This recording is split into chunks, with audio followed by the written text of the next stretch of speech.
Hello beloved people, masih tentang The Mockers, para pencemooh. Pada hari ini saya akan share apa yang harus kita pertanggungjawabkan kepada Tuhan sebagai pencemooh.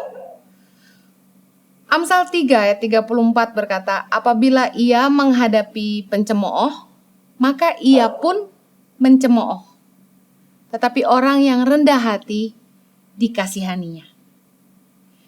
Kalau kita hidup sebagai pencemooh, kita sering mengomentari yang buruk tentang hidup orang lain. Firman Tuhan berkata, Tuhan menghadapi kita sebagai pencemooh juga. Dalam Matius 12 ayat 36 sampai 37 dikatakan begini, tetapi aku berkata kepadamu, setiap kata sia-sia yang diucapkan orang harus dipertanggungjawabkannya pada hari penghakiman. Karena menurut ucapanmu engkau akan dibenarkan, dan menurut ucapanmu pula engkau akan dihukum. Saya ingin mengingatkan untuk orang-orang yang suka sekali mengomentari hidup orang lain, orang-orang yang suka sekali memberi penilaian atas hidup dan pelayanan orang lain, ikut campur dengan urusan orang lain. Saya mau kasih tahu, hati-hati karena kita harus bertanggung jawab atas setiap perkataan yang keluar dari mulut kita, termasuk perkataan sia-sia. Karena kata firman Tuhan, menurut perkataan kita, kita dibenarkan, dan menurut perkataan kita, kita bisa dihukum. Jangan sibuk mengomentari hidup orang lain, karena perbuatan orang itu tanggung jawab orang itu sendiri. Sedangkan kita, omongan kita tanggung jawab kita di hadapan Allah. Jangan sampai karena kita mengomentari urusan orang lain yang harusnya jadi tanggung jawab dia, malah kita yang jadi harus mempertanggungjawabkan omongan kita sendiri.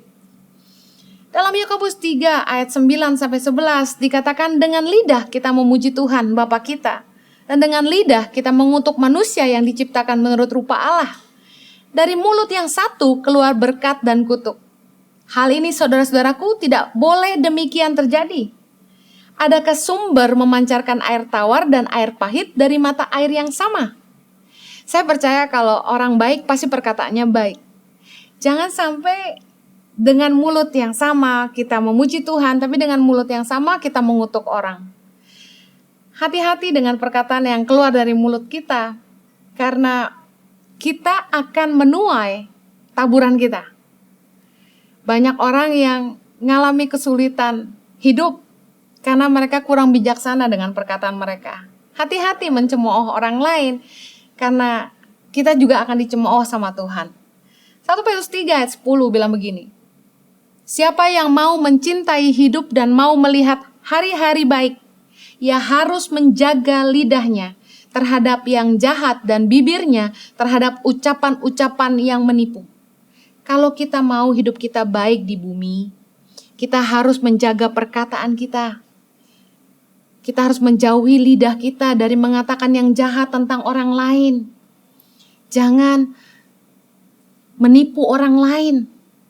Saya lihat di Instagram, di Facebook, kejam banget kalau orang tuh udah mengomentari orang lain.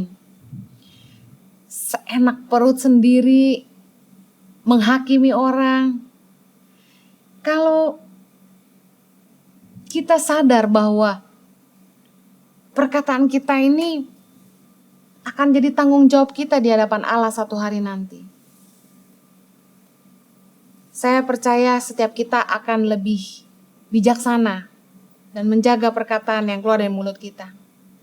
Tadi firman Tuhan mengajar kita bahwa kalau kita mau melihat hari-hari yang baik, kalau kita mau lihat hidup kita baik, kita harus tabur perkataan yang baik.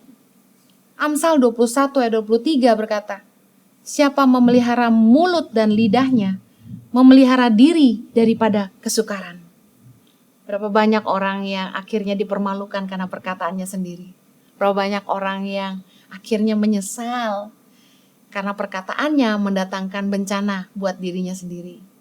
Jadilah bijak dalam perkataan. Jangan jadi pencemooh. Jangan mengomentari yang buruk tentang hidup orang lain. Karena tanggung jawab orang lain adalah tanggung jawab orang lain, dan perkataan kita adalah tanggung jawab kita. Live a better life. Tuhan memberkati.